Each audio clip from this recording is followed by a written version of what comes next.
తిరుపతి కలెక్టర్గా ఇప్పుడు కొత్తగా ఒక ఆయన వచ్చారు. ఆయనే డాక్టర్ వెంకటేశ్వర్. సో ఈయన మాకొద్దు బాబోయ్ అని చెప్పి తిరుపతి టీడీపీ నేతలు గగ్గోలు పెడుతున్నారంట. మ్యాటర్ ఏంటి అంటే ఈయన గతంలో జాయింట్ కలెక్టర్గా ఉన్నారు. సో ఎన్నికలకు కొద్ది రోజుల ముందు ఈయన పొంగనూరు నియోజకవర్గంలో దాదాపు 982 ఎకరాల భూమిని అవి బ్లాక్ లిస్ట్లో నుంచి తొలగించడం జరిగింది.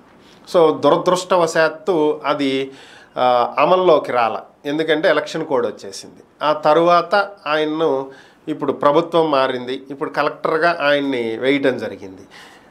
అసలు అన్నిటికంటే విచిత్రం ఏంటంటే గత ప్రభుత్వ హయాంలో తీసుకున్నటువంటి నిర్ణయాలను దాదాపుగా ఈ ప్రభుత్వం పక్కన పెట్టింది. మరి అలాంటిది ఆ 982 ఎకరాలు ఇప్పుడు ఏదైతే బ్లాక్ లిస్ట్లో నుంచి బయటకు తీసుకొచ్చారో అది అమల్లోకి వచ్చింది. ఇప్పుడు దాన్ని పట్టుకునే టీడీపీ నేతలు గొడవ పెడుతున్నటువంటి పరిస్థితి. ఈయన గతంలో పెద్దిరెడ్డి రామచంద్రారెడ్డి వెంట ఉన్నటువంటి వ్యక్తి, వైసీపీకి అనుకూలంగా పనిచేసినటువంటి వ్యక్తి. మీరు ఎవరినైనా నియమించేటప్పుడు మాకు కనీసం ఒక మాట చెప్పొద్దా? మా ప్రాంతానికి మాకు నచ్చిన వ్యక్తిని వేయకుండా మీ ఇష్టం వచ్చిన వాళ్ళని తీసుకొచ్చి కలెక్టర్గా వేస్తారా? మేము ఇవన్నీ భరించాలా?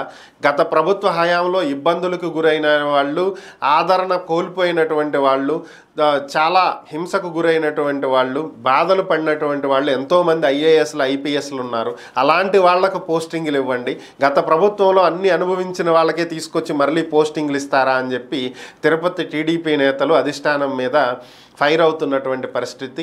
ప్రస్తుతం ఉన్నటువంటి సిచ్యువేషన్ని తెలుసుకున్నటువంటి టీడీపీ పెద్దలు అర్రే ఇంత పెద్ద పొరపాటు చేశామా అని చెప్పి ఆలోచనలో పడ్డారంట. మరి త్వరలోనే ఈ కలెక్టర్కి స్థానచలనం కలుగుతుందేమో చూడాలి మరి.